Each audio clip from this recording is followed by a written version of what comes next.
দর্শক, শান্তিপূর্ণ সহাবস্থান ও কুমিল্লার উন্নয়নে কাজ করার অঙ্গীকার করেছেন কুমিল্লা ৬ আসনে বিএনপির বিজয়ী প্রার্থী মনিরুল হক চৌধুরী।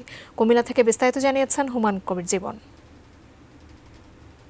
কুমিল্লা সদর ৬ আসন, এখানে যিনি বিজয়ী হয়েছেন বিএনপি থেকে ধানের শীষ প্রতীক নিয়ে সাবেক হুইপ এবং সাবেক এমপি মনিরুল হক চৌধুরী, তিনি আমার পাশে আছেন। আমরা নির্বাচন পরবর্তী যে প্রতিক্রিয়া সেই বিষয়টি আমরা জানবো তার কাছ থেকে। আপনাকে প্রথমে অভিনন্দন জানাচ্ছি, সেই সাথে আপনার কাছ থেকে জানতে চাচ্ছি যে এই যে সদর এবং সদর দক্ষিণের মানুষ এবং সেনানিবাসের মানুষজন আপনাকে যারা ভোটার রয়েছে, ভোট দিয়েছে, তাদের উদ্দেশ্যে আপনি কি বলবেন?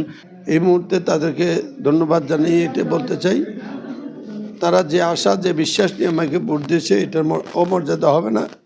আমি ইতিমধ্যে আমার স্বপ্ন, আমার কুমিল্লার প্রস্তাবে যে আমি 11 দফা কর্মসূচি দিয়েছি সেটা বাস্তবায়ন প্রক্রিয়া অলরেডি শুরু করে ফেলেছি। সবাই সহযোগিতা করেন, কুমিল্লাকে বাচ্চা তুলে কুমিল্লা সীমানা বর্ধিত করতে হবে, মেট্রোপলিটন নগরী করতে হবে, ঢাকা কুমিল্লা রেললাইন করতে হবে, ঢাকা চট্টগ্রাম মহাসড়ককে সম্প্রসারণ করতে হবে। বসবাসযোগ্য একটি শহর করতে পারলেই আমি মনে করি কুমিল্লা মানুষের স্বপ্ন পূরণ করা সহজ হবে। ধন্যবাদ। শুনছিলেন যিনি নতুন সংসদ সদস্য নির্বাচিত হয়েছেন কুমিল্লা সদরে, তিনি কিন্তু তার যে নির্বাচনে বিভিন্ন সময় যে পরিকল্পনা বাস্তবায়ন করবেন এরকমই তিনি প্রতিক্রিয়া জানিয়েছেন। এই ছিল কুমিল্লা থেকে আমার কাছ থেকে সর্বশেষ।